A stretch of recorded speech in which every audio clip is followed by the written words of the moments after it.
Hello, dear students and my dear viewers. Welcome all to my YouTube channel English Hospital 24 and my Facebook page English Education.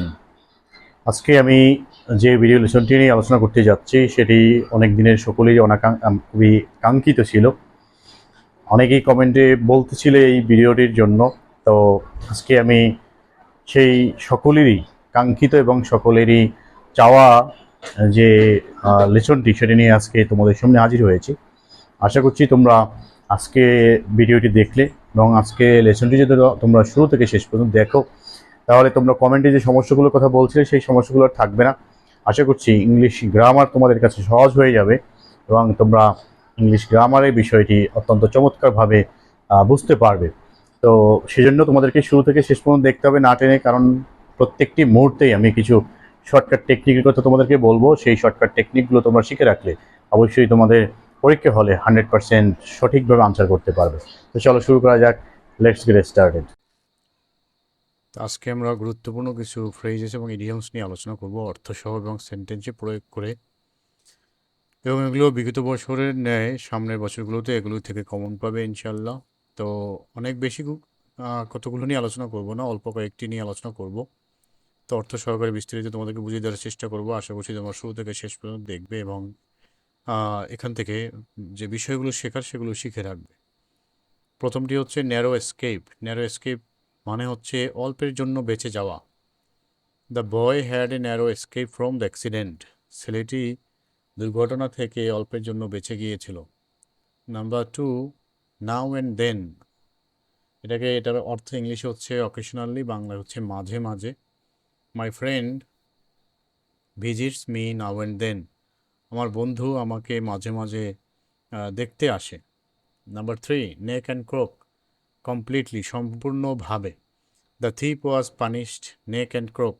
চোরটিকে শাস্তি দেওয়া হয়েছিল সম্পূর্ণভাবে। Number 4, of no avail. That means of no use, আর বাংলায় হচ্ছে বৃথা।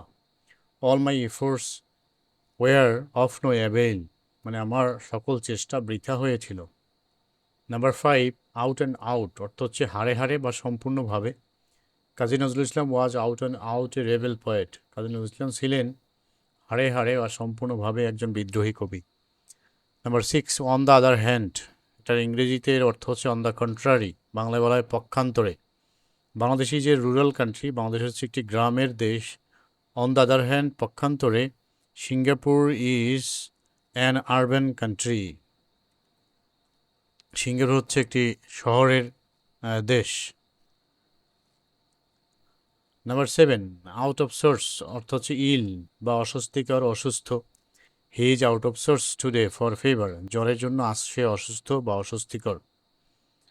Number 8, on the bank of অথবা on the ভার্ডস of. এর ইংরেজি অর্থ হচ্ছে নিয়ার টু, বাংলাদেশের খুব নিকটে। The man is on the ভার্ডস of বা on the bank of ruin for his drug addiction. লোকটি মাদকাসক্তের কারণে তার ধ্বংসের দ্বার প্রান্তে বা খুব নিকটে।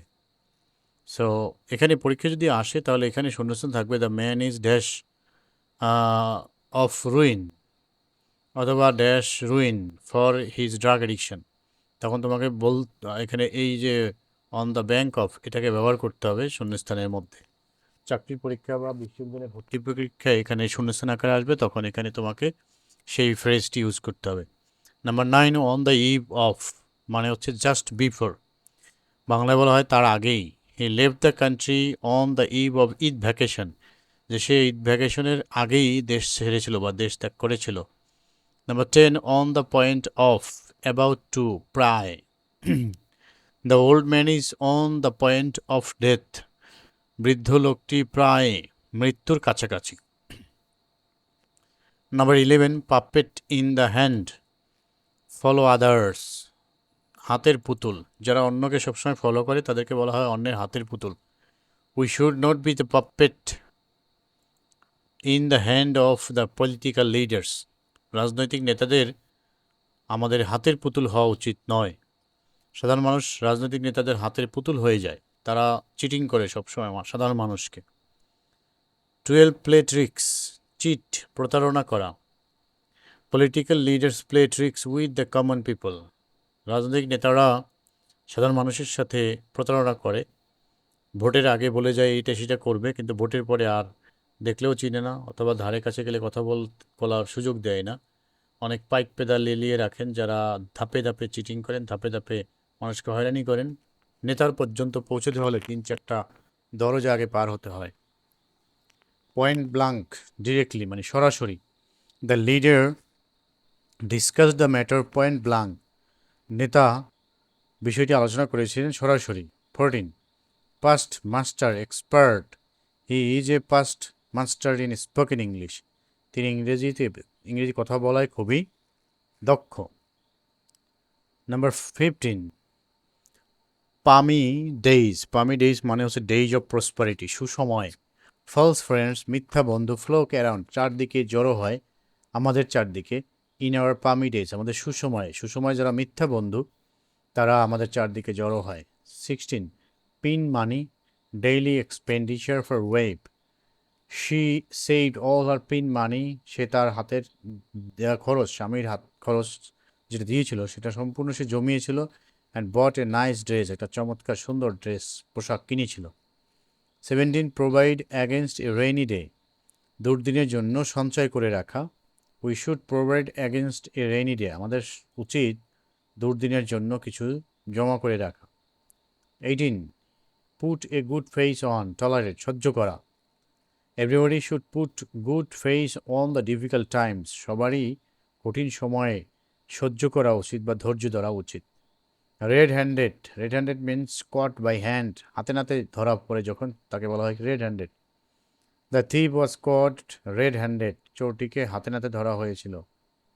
20, red letter day, memorable day, স্মরণীয় দিন। The 26 March is a red letter day in our national history, আমাদের জাতীয় ইতিহাসে 26শে মার্চ একটি স্মরণীয় দিন, because this is the independence day of our country. 21, rag day means a funny day, or আনন্দের দিন। কিন্তু র্যাগ ডে হচ্ছে কলেজ বা বিশ্ববিদ্যালয়ে বর্তমানে যে দেওয়া হয়, খুবই খারাপ পরিস্থিতি তৈরি করা হয় এবং এটা এখন আনন্দের পরিবর্তে কষ্টের দিন হয়ে দাঁড়িয়েছে। Everybody remembers the rag day of the কলেজের র্যাগ ডের কথা বা আনন্দের দিন, প্রথম দিন যেটি হয় সেটা সবাই মনে রাখে। রুট অ্যান্ড ব্রাঞ্চ, কমপ্লিটলি, সম্পূর্ণভাবে। We should uproot corruption from root and branch, আমাদের দুর্নীতিকে উৎপাদন করা উচিত সম্পূর্ণভাবে। 23, scapegoat, to be blamed illegally, কাউকে অন্যায়ভাবে দোষী করা, তার মানে হচ্ছে একজনের দোষ অন্যকে চাপানো। The clerk was made a scapegoat for his simplicity, দপ্তরিকে তার সরলতার জন্য তার উপরে দোষ চাপিয়ে দেওয়া হয়েছিল। 24, স্টারমিনেটি পট, কোয়ারেল আননেসেসারিলি, তুচ্ছ বিষয়ে হইচই করা। The two political parties raised a storm in a tea pot without any reason, দুই রাজনৈতিক দল হইচই শুরু করেছিল তুচ্ছ বিষয়ে কোনো কারণ ছাড়াই। 25, স্লোকোস, লেজি, অলস, a slowcoach can not succeed in life, যিনি অলস সে জীবনে কখনোই উন্নতি করতে পারে না।